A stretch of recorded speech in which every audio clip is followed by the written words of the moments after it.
Welcome everyone to the Third Street Gallery. I'm Meri Adelman. If you did not come to hear my talk, then you should leave, because that's what I'm doing.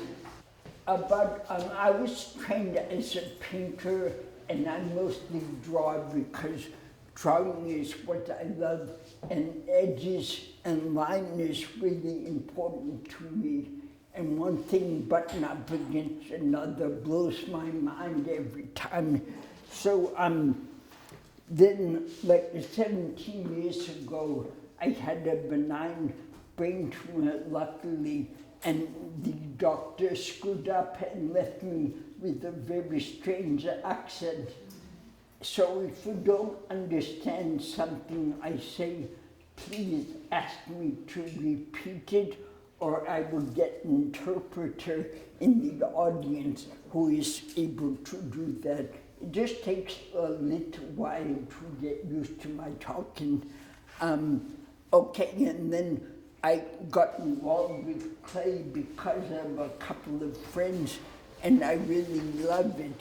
And now David and I will talk about making things. Great, thanks, Meri. Great. So the first thing, I want to go back a little bit and just, originally you started with drawing. Why did you, what caused the switch? And you might have just said that, but what caused the switch? It was really an accident. And stand a little bit forward so you're not, so don't fall over. Right. Two friends of mine who were very involved with clay kind of got me going with it. And then another friend many years later got me involved with sculpture and the idea of 3 dimensions. So I'd always been trained in 2 dimensions, but like 3 dimensions is just like, oh my God, I can go all the way around, I can go on the back, I can go on, it was like so exciting. And every time, so we're talking maybe 5 years, we're working on this.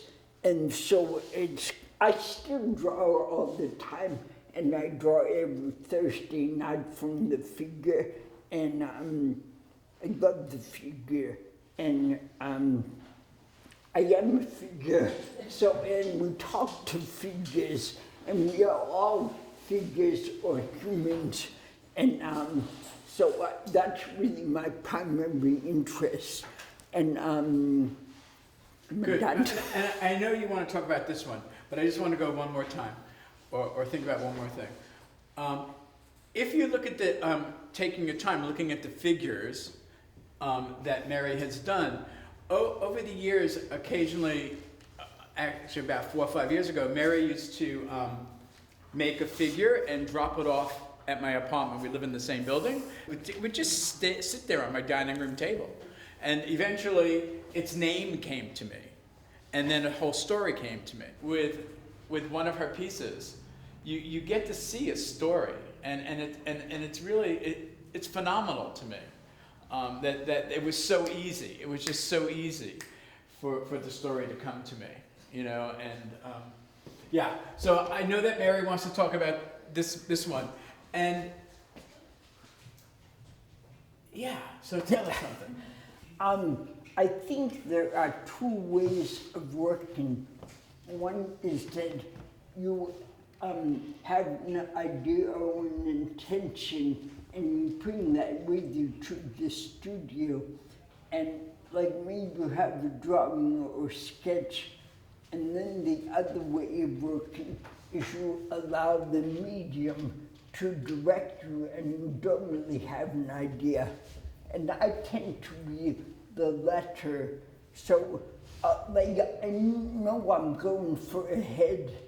That's like, obviously I'm doing that. But otherwise, I really don't know, I consciously don't know where I'm going. So for this figure, I made it with a slab, which is kind of like you roll out a pastry crust. It's very similar. And so I started out with these slabs. I have no idea why I wanted to work on slabs. Normally I coil up until this point, and that's a coil. So, you make these snakes and you keep going around, and you stick them together. And most stuff is coiled, that's coiled, but I made the coils disappear. So it's like been my go-to. The last, I'm sure that's coiled also. And it allows me time to kind of figure out where I'm going with the form. So this one I did with slabs, so it happens way faster. And I really love how her neck happened. And so I get to the end of her, and the eyes are already there, and the ear and the nose. So then I look at her and I think she needs something else. So I figure, I could put a bun on her head. So I take a wad of clay, I put it up there. Yeah, but it's almost right. Then I decide, I know, a bird. So I put the bird on, and the bird worked for me. Plus, birds have been in my drawings and paintings forever, because I feel a bird is kind of an oracle or something from another sphere that humans are not entitled to, so that we are more vulnerable while a bird is more mystical, I guess. So then I painted the whole thing blue. Why? Because blue is my go-to color, I guess. And then I decided, oh, I want to encase her with flowers. So luckily, one of the places where I work in Meri called Outlaw Arts, I was allowed to make a garden. So I went into the garden and drew the flowers and the leaves, and then went back into the studio and took my sketches and my memory and drew it on her. And then I cut away all this blue in between, right? Everybody with me? Then she gets fired. And at this point, I'm not thinking about the clay body. Like, this is an incredible black clay that, now I know to think about. And this is an incredible speckled clay, but it does not come out until the last firing. So I'm thinking it's kind of a grayish color. It's like, nah, I don't want that. So I took a glaze that is matte because I don't really like shiny glazes, and I put it in between all the flowers, and then fired it for the final fire, which of course brings out all these incredible speckles that have nothing to do with the glaze. And then there she is. And, and I mean, what I really am trying for is to make a presence that's outside of me, that's believable. And I know when it's finished, when I cannot add anything to it or take anything away to improve upon it. She kind of, just presents herself as fully formed. You brought a lot of colors into this, and very similar colors to what you wear. Is she you? Does she look at me? At moments. Well, I guess at moments is possible because I think I am probably in all of these because I am really very lucky to work at two places. One is Outlaw Arts in Meri, which I often get to work alone, which I love. And they do high fire. And the other place I work is at Center in Park, which is a senior center. And they do low fire, and the ethnic variety is very exciting. So what I'm getting to is that all this information is the result of, what happens with the sculpture. Like even more, and I know it could be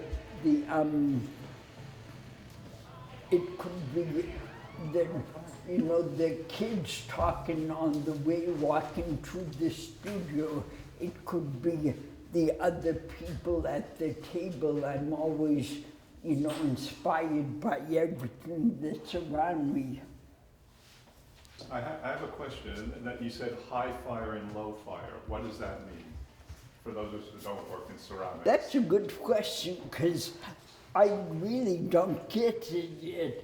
But do you know? Okay. I know that high fire is a higher temperature, obviously, somewhere around 2000. So, and big cookies like 300. So we're talking hot. And like for example, this, not tell me, but that's low fire, that's low fire. Low fire, not low fire, high fire. I cannot tell. And I cannot judge what's high or low, but you know what I said about using underglaze on her or matte, I really don't like shiny stuff that happens. I prefer to be very selective with the glaze and to keep it pretty matte. So, but that's snuck in there somehow. Mary, can you talk about that piece on the end of the top?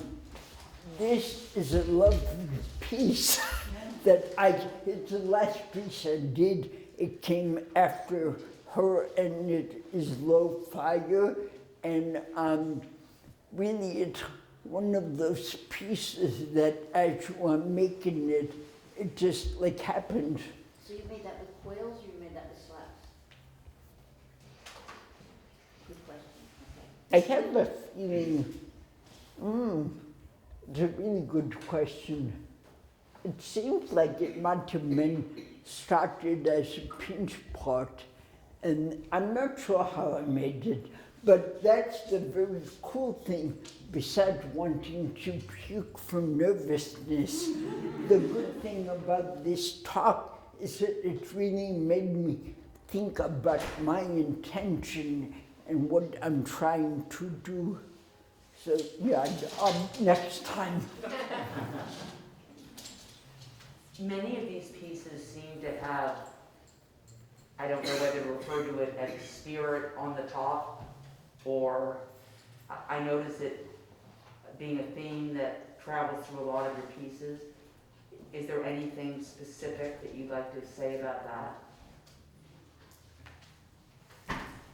I'm a full-fledged Buddhist. No, I'm not. I think I really like ancient things, and I've always really loved, since I was like 8 years old, to look at old photographs of people and their dress, and so I think it's all of that somehow I want to embody in these. Mary, Yes? when was that created in That was created from last May to July. within, and these other pieces are just before or after? Both. This is only one that is after. That probably happened pretty quick. And everything else is before that. I definitely feel that she's kind of a crescendo for me.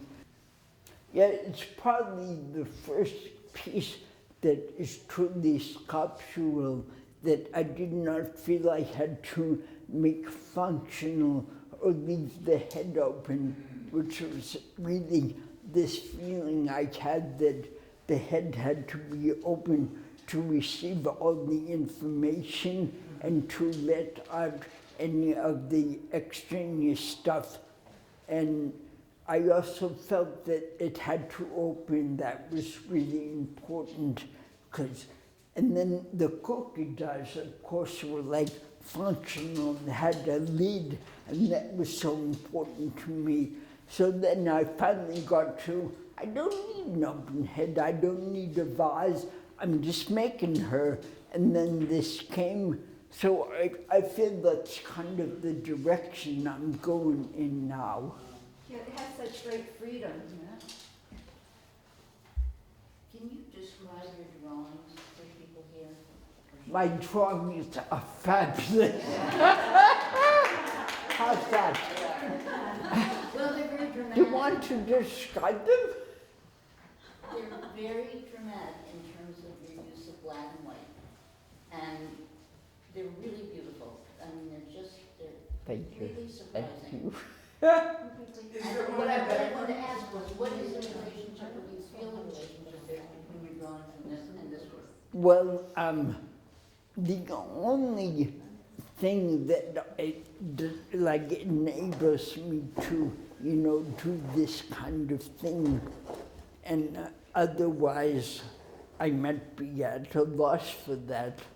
But that's the only real I carry over. I don't yet have, like, I am still making pictures, but I don't, it's not yet a conversation with these, which I would love, but not happening yet. But I love I don't know how to explain.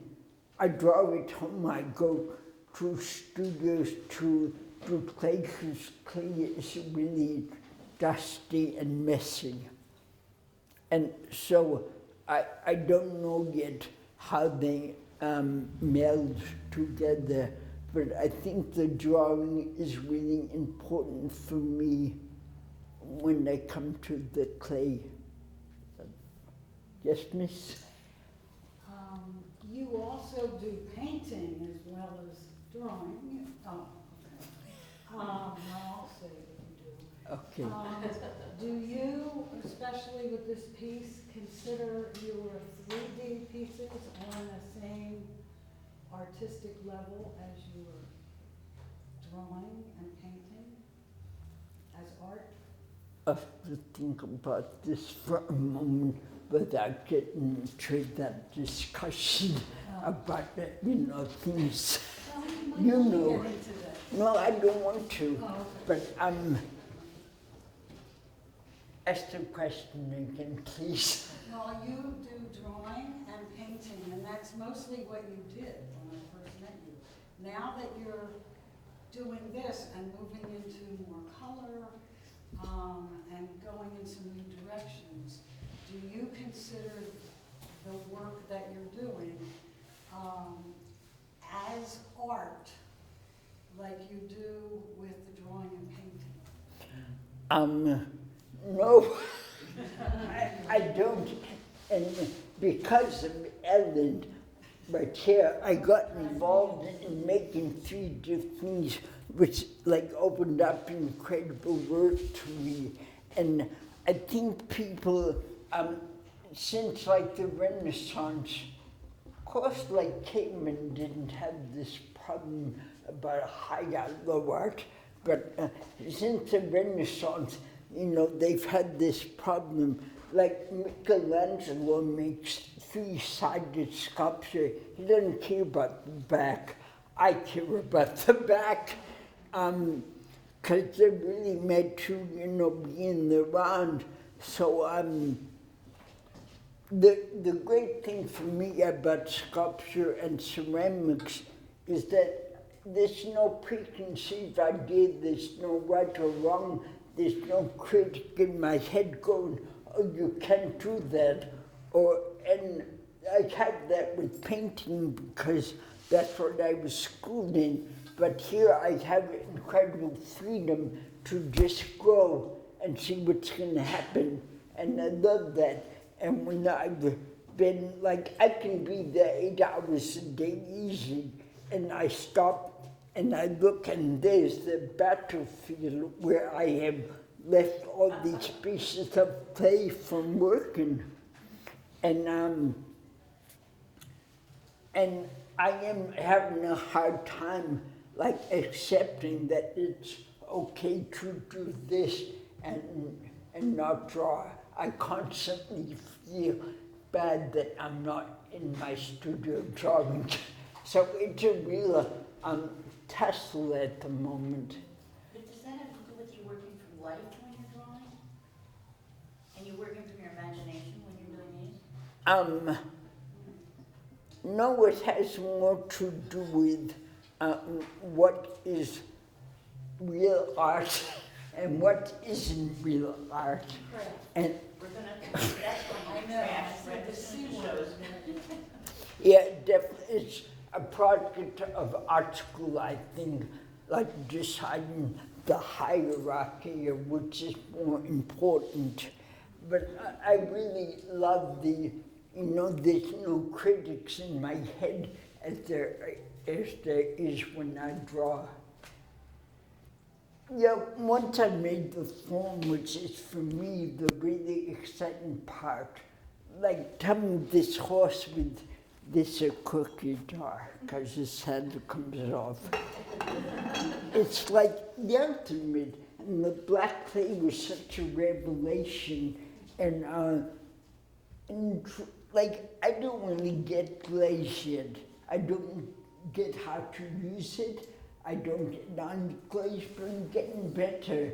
So, but it's true the drawing is a whole other thing.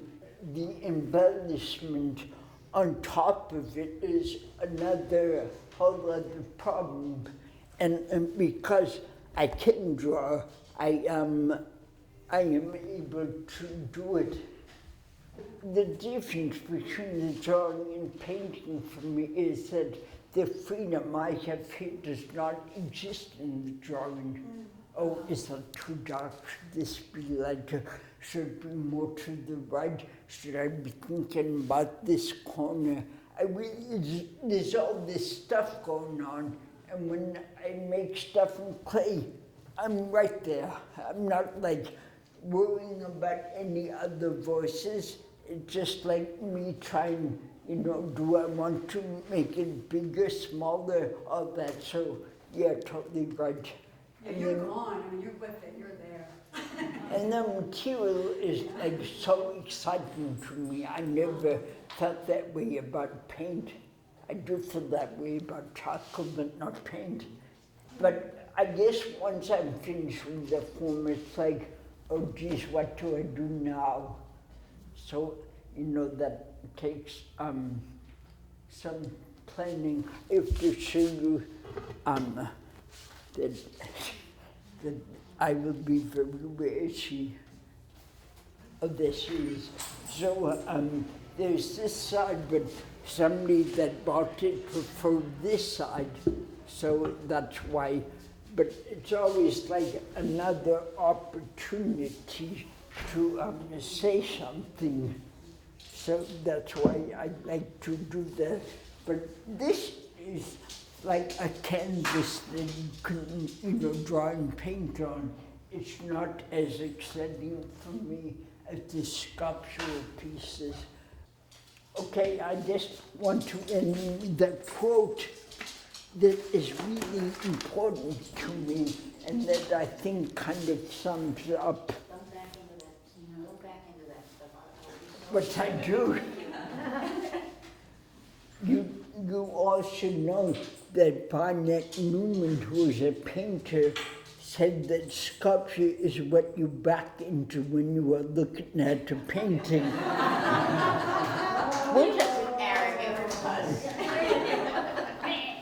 I also happen to still believe that. So anyway, so here's the quote that's very important to me and that a painter friend of mine turned me on to. It's by Franz Kafka, who I'm sure you all know. And you do not need to leave your room. Remain sitting at your table and listen. Do not even listen. Simply wait. Be quiet, still, and solitary. The world will freely offer itself to you to be revealed. It has no choice. It will roll in ecstasy at your feet. Thank you so much for coming, everyone.